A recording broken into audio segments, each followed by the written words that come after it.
There we go. I'll search on the internet, see if there's some way to turn that off because it's not obvious. I just went through all the settings and it's not there. Or manage team recording policies. So maybe next week. Okay. Looking for. All right. Proverbs chapter 23, verse 29. We didn't quite finish 23 last time. We left this riddle for this week.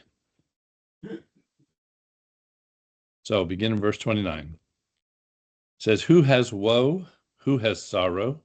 Who has contentions? Who has complaints?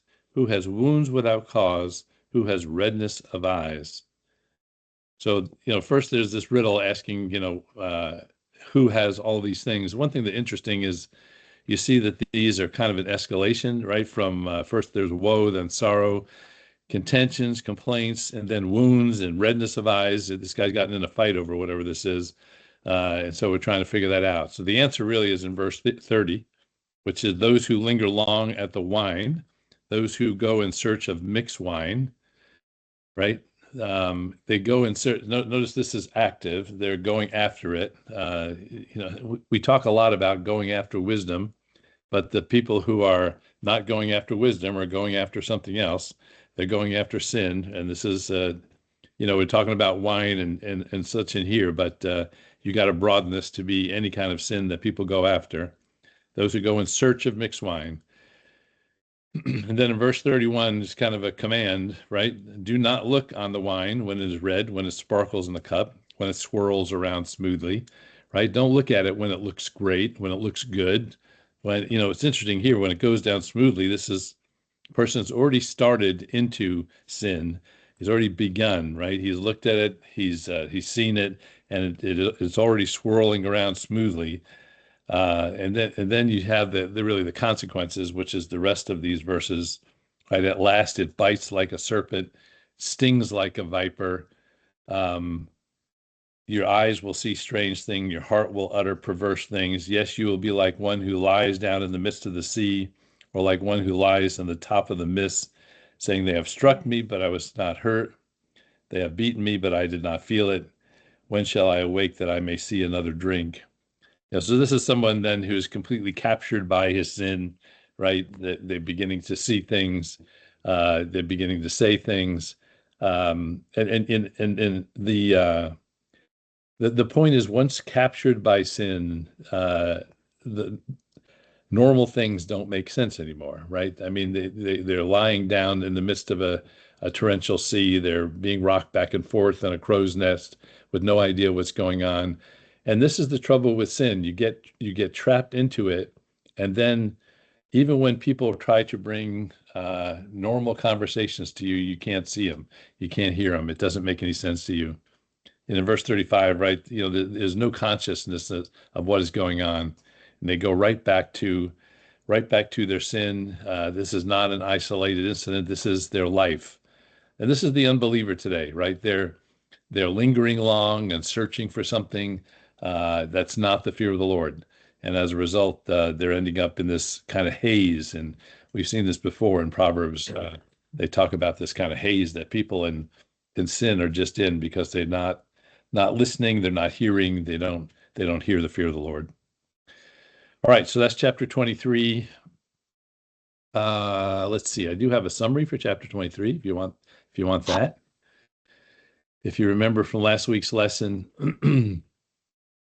the first thing was there was this verse that said, as a man thinks in his heart, so is he. I just think that's one of those pondering verses. If you want to change yourself, you got to change your thinking, particularly your thinking about yourself. If you want to change something in your life, you want to change some action in your life, you need to change the way you think about that action, think about that sin. You got to think about it in a different way if you really want to change it. So as a man thinks in his heart, so is he. So are his actions.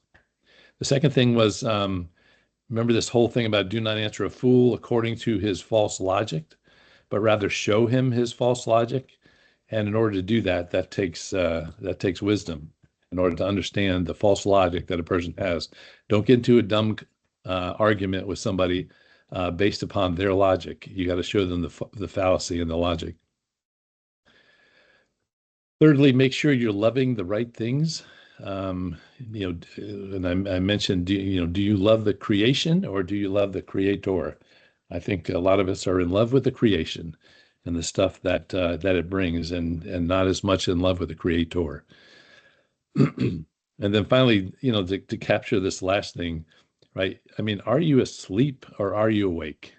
Are you asleep with regard to what's going on, with regard to the sin that has captured you? So this is, I'm going to get in trouble for this, but this is Christian wokeness, right? You need to be awake with regard to what is going on in your sinful life and see what Satan is doing. Not just be as this guy in verses 29 to 35, not just be bouncing around, being hit by the waves, and not even realizing that you are underwater. All right, so that's chapter 23. Let's go to chapter 24.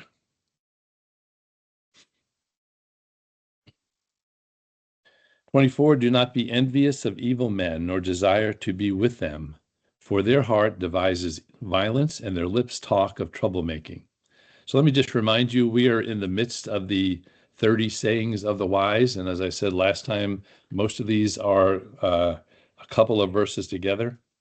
And we see that right here in the beginning, right in 24, 1 and 2. What's interesting is the end of chapter 23, when it was really, 6 verses, right? 29 through 35. So they're groups of verses that give one lesson. So anyway, here, do not be envious of evil men or desire to be with them, for their heart devises violence, their lips talk of troublemaking, right? And I will ask you this. It says here, do not be envious of evil men. Why would you be envious of evil men? They have more of the world. Sometimes right. Exactly, right? They're successful in the world, perhaps, by being devious or doing something illegal. All of a sudden, they get, quote, success, right? It comes back to how we define success and what's important. And then verse 2, right, their heart devises violence or loves violence, loves destruction and havoc. They love to ruin others. They study, one of the translations says they study violence, right? They really look into it to try to understand how to do it better. And then, their lips talk of troublemaking. So what's in their heart devises violence, and then their lips talk of troublemaking. So just as we talked about before that, we've got to get the word into our heart, and then the word will come out of our lips. The same thing is true here. If your heart is studying violence, then what comes out of your lips is also going to be violence. That's a truism, regardless of what the input and output are. All right, verse 3 is kind of a new section within the 30 teachings on wisdom, with really focuses in on strength, and so we'll be talking about that as we go into these. Verse 3 and 4 first, through wisdom a house is built, and by understanding it is established. By knowledge the rooms are filled with all precious and pleasant riches. So what's interesting here to me is that the sequence of these things, right? You start with, by wisdom a house is built, by understanding it is established, and by knowledge the rooms are filled with all precious and pleasant things. So this is actually opposite. I'm going to show you, this is actually opposite of the way the world thinks about wisdom.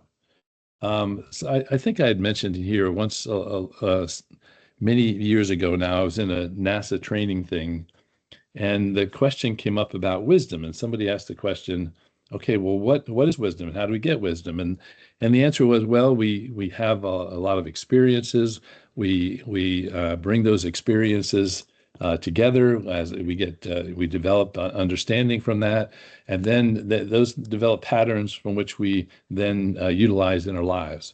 And that sounds really good, but it's actually backwards from what this says, right? This says, through wisdom, the house is built. By understanding, it is established. By knowledge, the rooms are filled. In other words, wisdom is first, right? You begin the building of the house with wisdom, and then there's understanding, and then there's knowledge. The point is that wisdom comes from God, It's not something that we accumulate through a lot of activities, through a lot of learning. We learn, and then we're wise. I think that's the way the world thinks about it.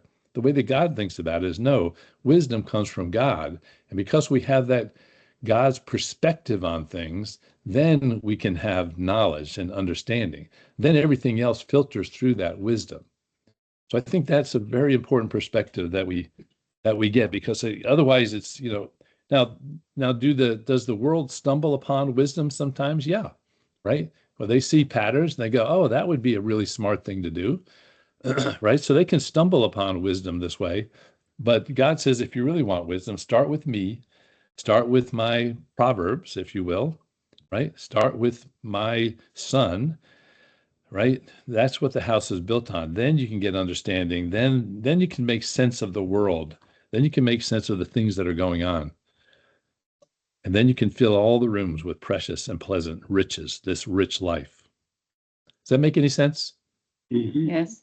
I just think it's an important in the mind that we've got to do. All right, verse 5. A wise man is strong. Yes, a man of knowledge increases strength. For by wise counsel you will wage your own war, and in a multitude of counselors there is safety. So a wise man is strong. What does that mean?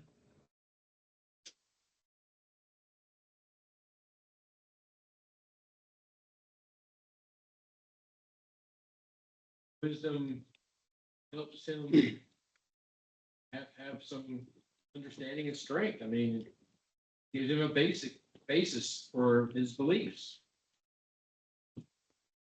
Okay, somebody help CT out. So it's not a physical strength, it's a mental strength. Yeah, Be strong mentally. I Okay, think it, somebody I help would- David out. yeah, I would think that, I mean, it sounds to me like it's about making choices, making the best, correct choices, wise choices. Okay. These are all good points. A wise man is strong. What does a wise man need strength for? What kind of strength are we talking about?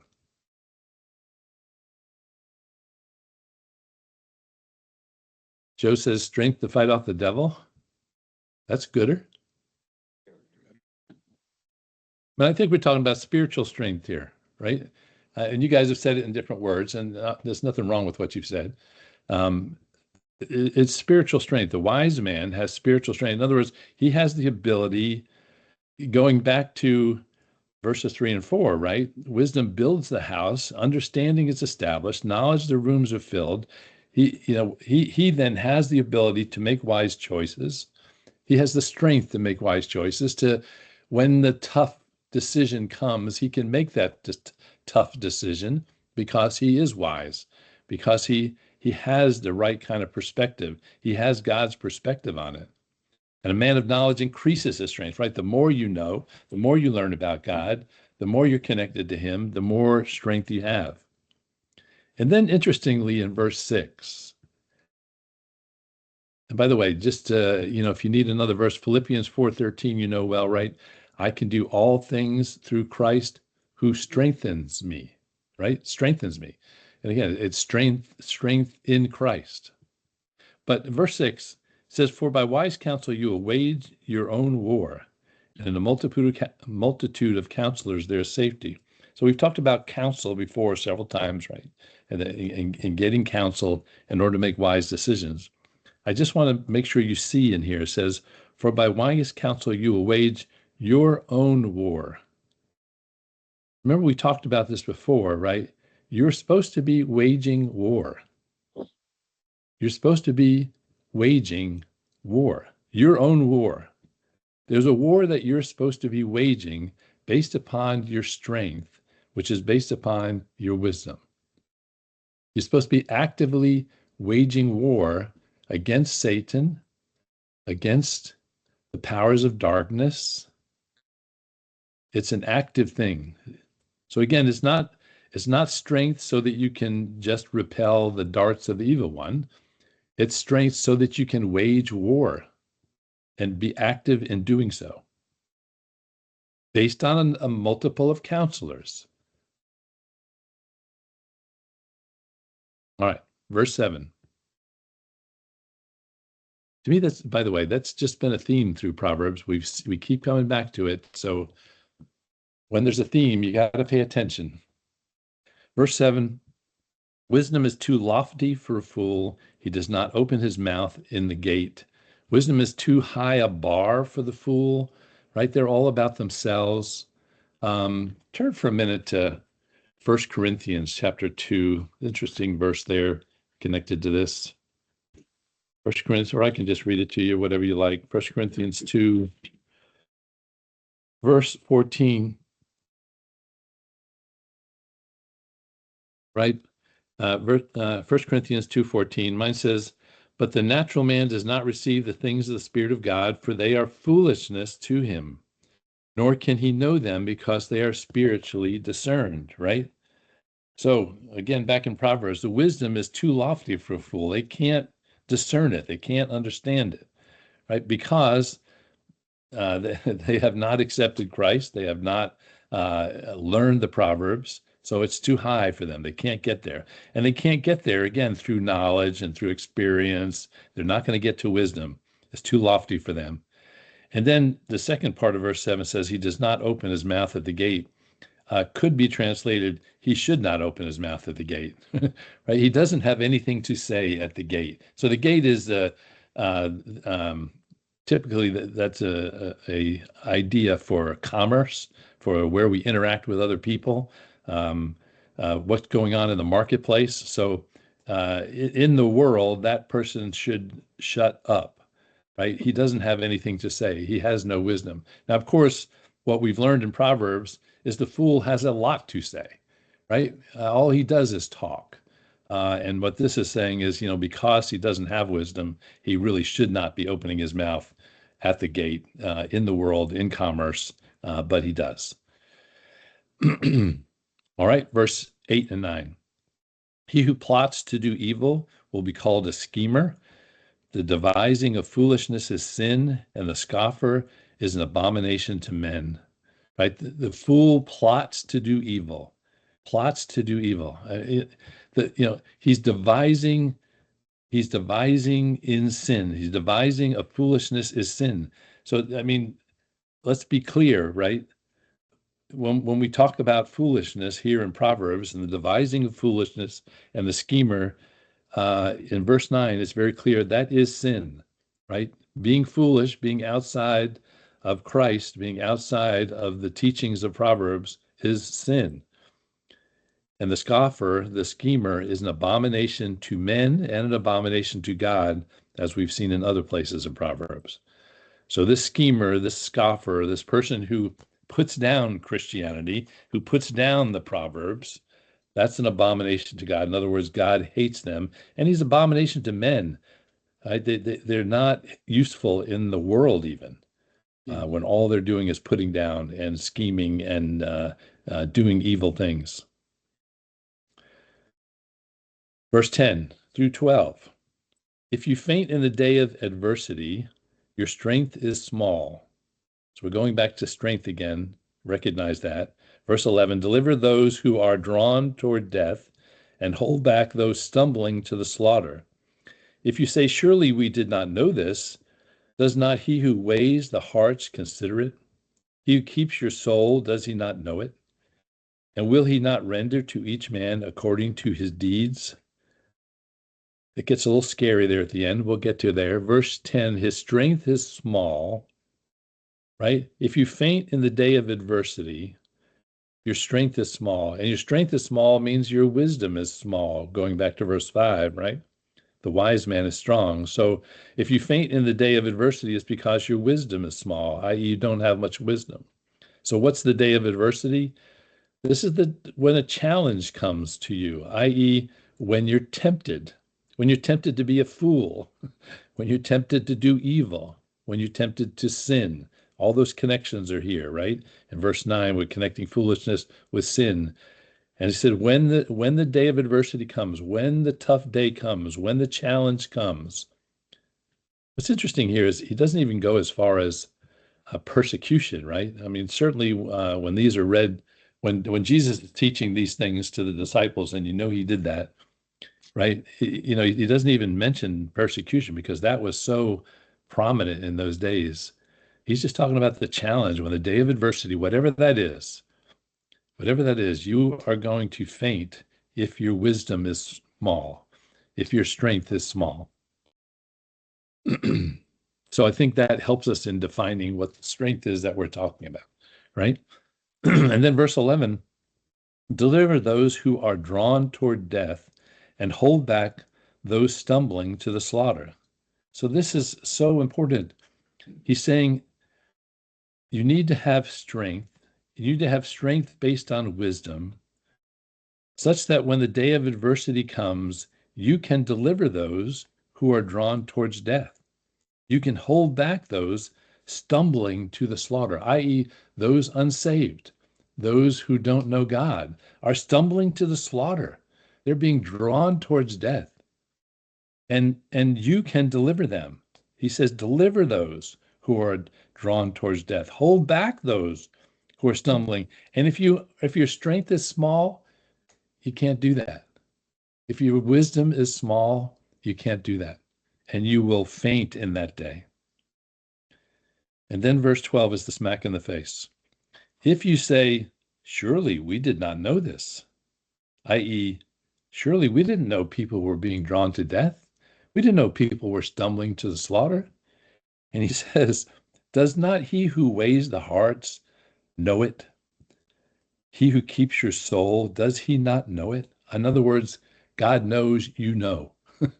God knows you know that there are people drawn to death. There are people stumbling to the slaughter. And then the end of verse 12, and he will render to each man according to his deeds. He knows what you know. He knows you know, and that he knows you've been given the job to deliver those who are drawn to death and hold back those stumbling to slaughter. Don't say, oh, I didn't know. I was unaware of that. Oh, are you kidding? Really? That's going on?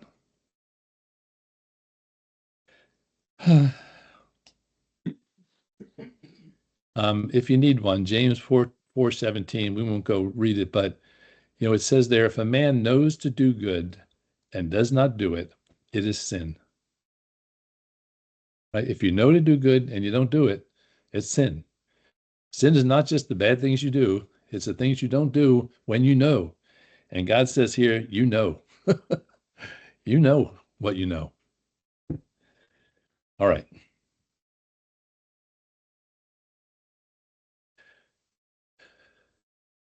We got a new section beginning in verse 13, which is really about your involvement with the wicked.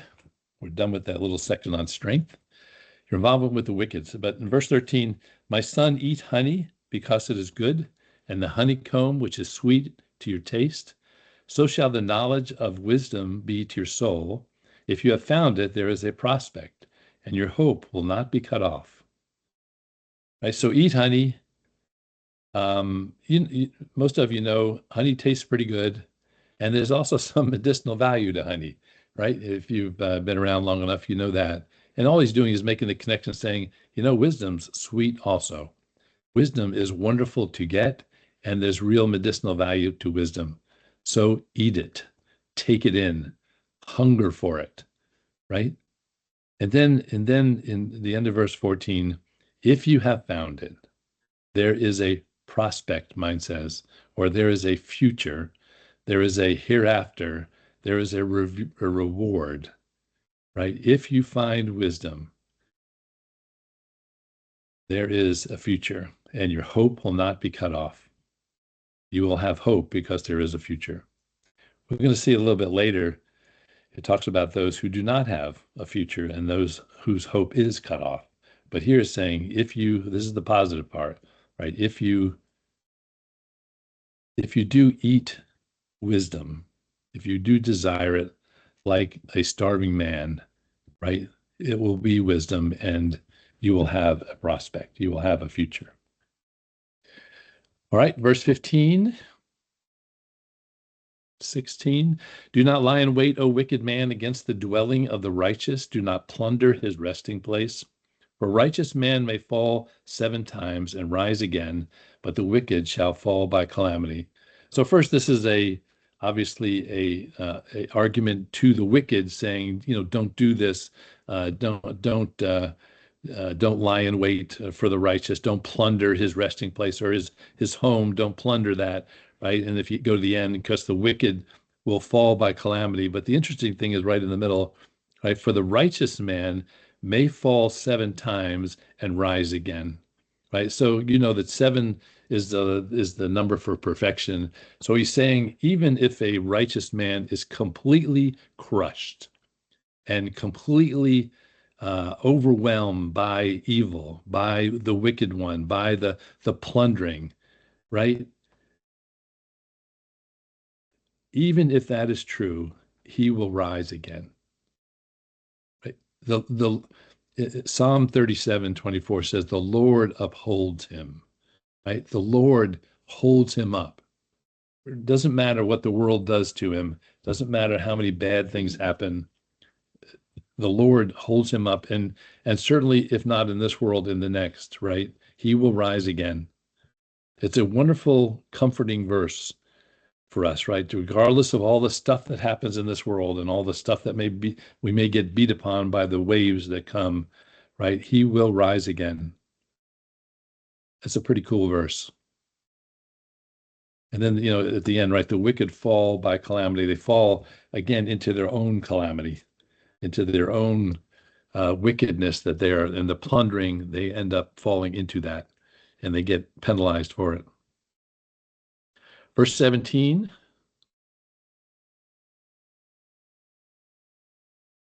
Do not rejoice when your enemy falls, and do not let your heart be glad when he stumbles, lest the Lord see it and it displeases him.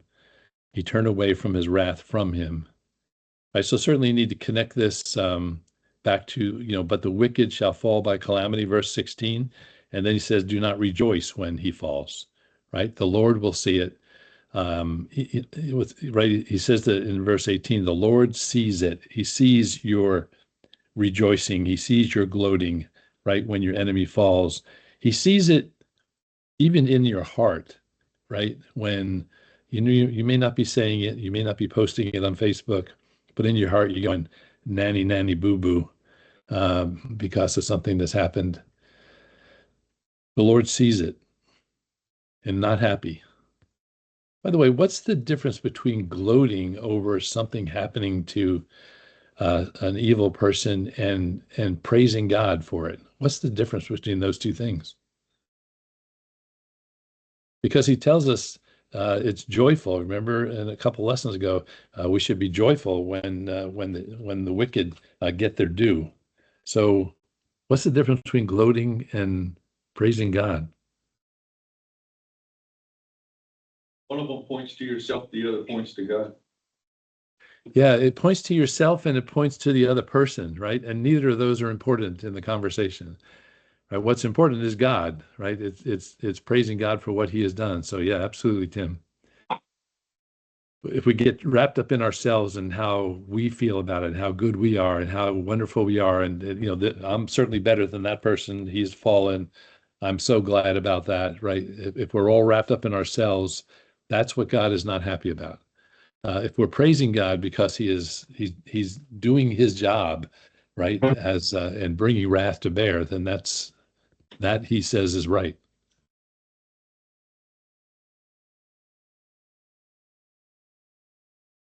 And the other thing I would say is, I'm trying to find the verse. When they stumble, right? There you are. I was in the wrong verse. Do not let your heart be glad when he stumbles, when he falls. We typically think about this as something in the world when he falls or when he stumbles, but probably more important to God is when he falls in sin, right? When he stumbles in sin, when your enemy gets trapped in his own sin and the consequences of that sin.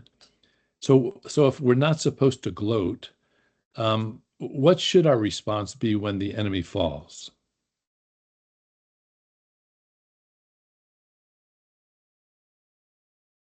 Pray for them. Joe said, help them up. You said, pray for them, right?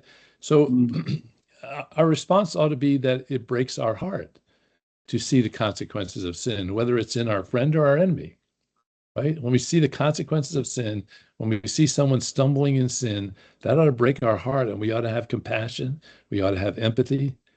You know, one of the commentaries said this. It said, God has no pleasure in the death of the wicked, right? There's no pleasure in that. He knows it's his job to do, right? But there's no pleasure in it. And it should be no pleasure in ours either. When we see the consequences of sin that come upon even our enemy. All right. Verses 19-20. Do not fret because of evildoers, nor be envious of the wicked, for there will be no prospect for the evil man, and the lamp of the wicked will be put out. Right? You know, first of all, don't fret because of evildoers. Don't worry about evildoers. You know, your job is to fear the Lord, not to worry and fret about evildoers and about what they're doing. This interesting part in this verse, right? I'm looking at the wrong one. Yeah. Don't be envious of their success. Notice again, there will be no prospect for the evil man. Right back up in verse 14, it said, you know, those who love wisdom, who love it like honey, right? They have a prospect. They have a hope. But here now, for those evildoers, there is no prospect for the evil man. There is no future. There is no there is no valuable hereafter for the wicked. There is no prospect. Their lamp will be put out. They will be annihilated.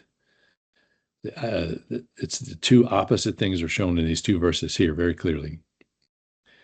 All right, verse 21-22. My son, fear the Lord and the king. Do not associate with those given to change, for the calamity will rise suddenly, and who knows the ruin these two can bring. So don't worry about evildoers. Don't fear them. Fear the Lord instead. This section here about do not associate with those given to change. So what they're talking about there is those who are interested in changing out who's in charge, right? My son, fear the Lord and the king. Remember in the New Testament, it says that those who are in authority, those who have been put over you in authority, whether it's the president or the governor or the mayor, right? Those have been put there by God. You are to fear them, fear their position, fear the king, and don't associate with those who are given to change that and have some other way of responding to the king, some other way of responding to authority, going outside. God has put them in place for a reason.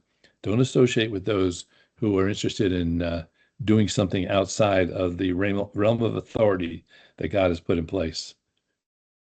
Interesting statement with what's going on in the world today. Verse 22, for their calamity will rise suddenly, and who knows the ruin these two can bring. And by the way, these two are the Lord and the king, right? You start going outside of authority. You start going outside the authority that God has established, and there's going to be ruin that comes. There's going to be calamity that comes suddenly. All right. That actually is the end of the 30 sayings of the wise. There's been 30 of them. I didn't count them, but you can go back if you like and count the 30 sayings of the wise. We now begin in verse 23, the further sayings of the wise. So again, these are wise sayings that Solomon has brought into this book and incorporated them as things that he has learned from other places, and he brings them in as wisdom to share with his son, with his descendants. So, verse 23. These things also belong to the wise, so that's the introduction to it, right? It is not good to show partiality in judgment. He who says to the wicked, you are righteous, him the people will curse. Nations will abhor him. And those who rebuke the wicked will have delight, and a good blessing will come upon them. He who gives the right answer kisses the lips. I'm pulling that verse in also. So, obviously he's talking about here showing partiality. What's interesting, the word down in verse 23, it's not good to show mine says to show partiality. The actual Hebrew says it's not good to take note of the face, right? To see the person. You rather are supposed to be impartial to whoever the person is. You know that in the legal arena, you got Lady Justice with the scales who is blindfolded, right? She's not supposed to see who the person is. That's where that comes from. And so this idea of not taking note of the face, not having partiality. He who says to the wicked, you are righteous, right? This is the opposite. To him the people curse, nations will abhor him. Then 25, those who rebuke the wicked will have delight, right? So you've got, or you've got the innocent and the wicked, you've got the righteous and the wicked. So I got to ask this question. He's saying here, if you got a wicked person, don't say that they're righteous, right? Don't say that they're good. Don't say everything's okay. And I guess the question then is, do we ever do that? Do you ever say to the wicked, hey, everything's fine, everything's good, don't worry about your wickedness? And most of you will say, no, I don't do that. But I wonder how often we do it by being quiet. Mm-hmm. Right? How often do we allow something wicked to happen and just don't say anything about it? And by doing so, are we saying it's right? Are we saying it's okay? Verse 25 says, but those who rebuke the wicked will have delight, and a good blessing will come upon them. Rebuking the wicked, correcting them, or reasoning with them, and the different words for the word rebuke there, proving to them. If you go back to Matthew chapter 18, it talks about how do we deal with a brother who has sins, right? You go to him one-on-one, and the end result, it says, is you show him his fault in private, and the end result is you have won your brother back, right? And then this is the point here of a rebuke. The rebuke is not to condemn. The rebuke is to try to win him back, to show him his delight, his wickedness, right? To show him where he is not doing right, such that you can win him back, such that you can win him to Christ, right? And if we don't, we just allow him to stay in his wickedness, and you think, well, I must be okay because Russell didn't say anything, so I must be okay, right? Verse 26 says, he who gives a right answer kisses the lips. If you do rebuke and you do it in the right way, it's like a kiss on the lips, right? It's showing love. It's showing compassion. It's showing respect. It's showing honor. If you give the right answer, if you bring the truth in that rebuke, it kisses the lips. All right. What time is it? Yeah, we're good. So I'm going to skip 27 for a minute and come back to it. So I want to go to 20. I want to go to 28 and 29. It says, do not be a witness against your brother without cause, for would you deceive with your lips? Do not say, I will do to him just as he has done to me. I will render to the man according to his work. So the first thing, verse 28 is a little balance against what we just said in 23 through 26, right? Don't bring a witness to your neighbor without cause. In other words, don't jump into something where you shouldn't jump in. If you don't have a good reason, if you just, maybe you heard a rumor and you're jumping in, you don't want to be lying with your lips because of something that you think or heard. So that's, don't be a witness without cause. Make sure you do have cause. But if you do have cause, you don't let it go either, right? So that's the balance between those two parts of it. And then the last thing in 29 is, do not say, I will do to him just as he has done to me, right? So this is, retribution. I'll get him back because of something that he has done. This is not what this rebuke is about. That's not the kiss on the lips, right? If you are trying to just get him back. And this last phrase, I will render to man according to his work. The big problem in that verse is the word I, right? God is going to render to man according to his work, not I. That's what Scripture says, both here in Proverbs, and we can go to the New Testament and find the same thing. God will render to man according to his work, not me. It's not my job to do that. It's my job to rebuke and to bring him back and to help him and to have compassion and for it to break my heart. But it's not to say, I will do to him whatever he has done to me. I'm going to get him back, et cetera, right? That's the balance. Now, we got time? Sure, we got time. We're all kinds of time. Let's go back to 27. Prepare your outside work, make it fit for yourself in the field, and afterward build a house. So I got to tell you, I read this verse, and I was like, what in the world does this verse have to do? This is a very confusing verse. Prepare your outside work and then build your house later. It didn't make, and I went to the commentaries, and they were completely useless to me. So the only thing that actually made sense was when I realized that 28 and 29 was connected back up to 23 through 26, right? And that 27 actually connects down to 30 through 34. So let's go down there and then we'll come back to 27. So 30, I went by the field. We just talked about a field in verse 27, right?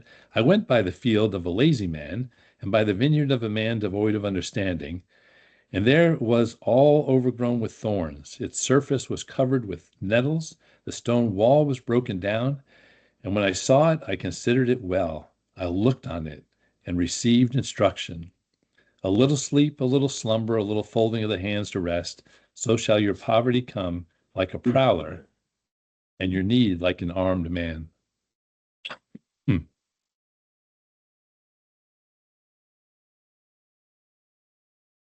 So in verse 27, he says, prepare your outside work, make it fit for yourself in the field. He says, work your field. And then when we get down to verse 30, you see here a lazy man who didn't work his field, right? He's devoid of understanding. He's a lazy man. He's not working his field. And as a result of that, verse 31, and there it was all overgrown with thorns. So, when I heard thorns, it reminds me back of Matthew chapter 13, where he talked about the thorny ground, right? Just turn there a minute.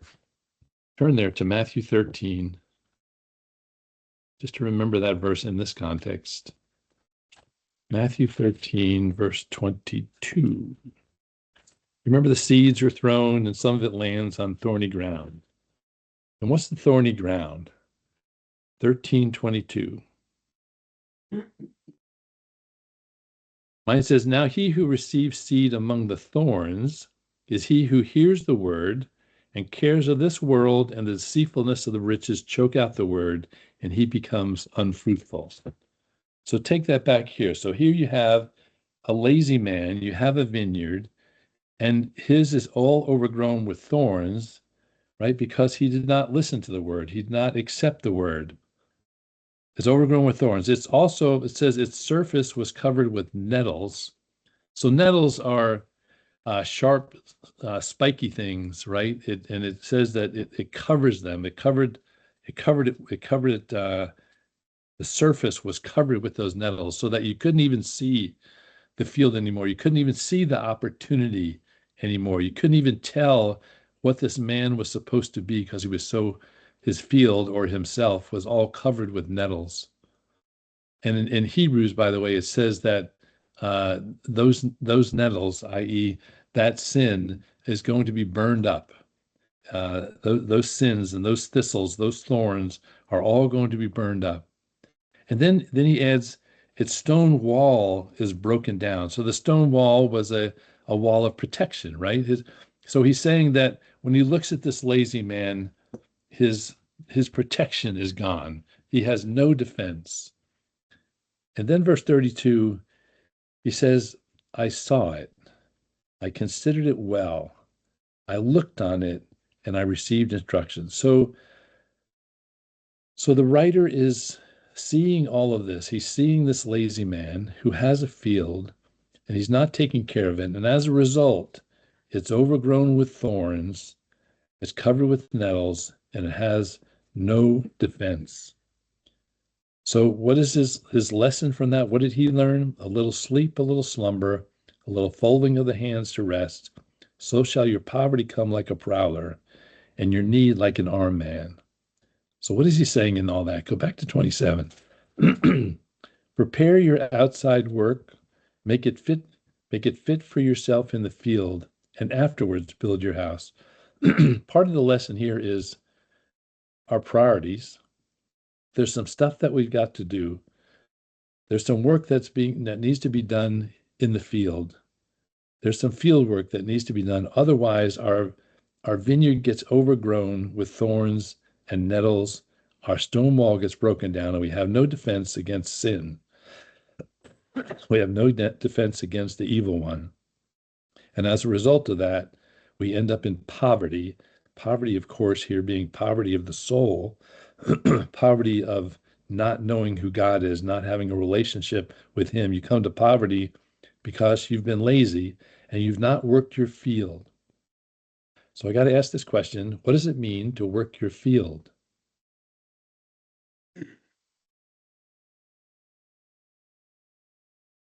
Spending time with the Word. word. Joe said, study your word. What'd you say, Debbie? Same thing, spending time with the word. Spending time with the word. Good. Anything to add to that? What does it mean to work your field? Well, if you want to relate it to like a farmer, if he doesn't prepare his land and do what he needs to do and prepare himself, he's not going to reap a harvest at the end. Right. So what does it mean to us then, Curtis? The same thing. If we don't prepare, if we don't read God's word, if we don't pray, and then you have an opportunity to talk to someone about something, you're not going to be as efficient doing it if you don't have the knowledge yourself or the wisdom, whatever. You've got to prepare yourself if you want to help others in a lot of ways. It's good. And you'll miss the opportunities if you're not sensitive to the Spirit leading you through the day. Good. Yeah, all good, right? I think this is the big lesson here, right? You got to work your field. You got to study the Proverbs, right? Is one of the lessons here. You got to know God. You got to understand the fear of the Lord, right? That is working your field. All the things that you guys have said. Why? Because this field is supposed to be producing a product, right? It's supposed to be producing fruit, vines and wine and whatever else that is supposed to be in this field is not being produced, because all that's coming out of it is thorns and thistles and nettles, and it has no wall. Satan is just running rampant because we've not prepared for him. We've not prepared. We've not put up a good wall. We've not cleared the field of all of the false thinking and bad ideas. So poverty comes. This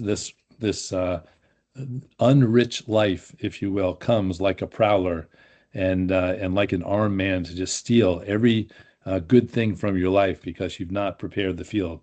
Because once you prepare the field, then you build your house, right? Then you build your life.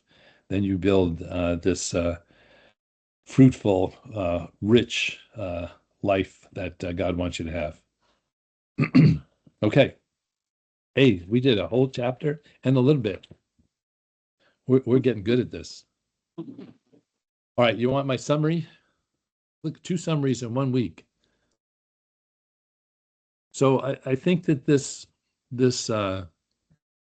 wisdom to understanding to knowledge sequence is important for us to get, right? That it starts with God's wisdom, then we get understanding, then we get knowledge, not the other way around. That's what the world thinks. What we understand is no, wisdom comes from God. We get wisdom so that we can understand, so that we can acquire knowledge, the right knowledge that he wants us to acquire. Secondly, the wise man is strong in the Lord, right? He's strong in the Lord. It's a spiritual strength. And when if you want more spiritual strength, you need to get more wise. To get more wise, you need more fear of the Lord. This passage that says, even if you are crushed 7 times, even if you are crushed, you will rise, right? God has you. God has you in his hand. And then this, do you say to the wicked, you are righteous by what you don't do, by what you don't say, by your actions or inactions? Are you saying to the wicked that you are righteous? And then finally, just this last passage, right? Work your field, dagnabbit. Work your field. And as many of you said, that God expects fruit out of that field, and he expects that fruit in order to help others, in order to influence them, in order to teach them, in order to bring them to him. Okay, that's 24. We get to 25, we'll have another little transition. We'll see about that next time. All right, anything else? Any other thoughts on these? I just noticed Hugh is not there. I guess I'm doing prayer requests. Okay.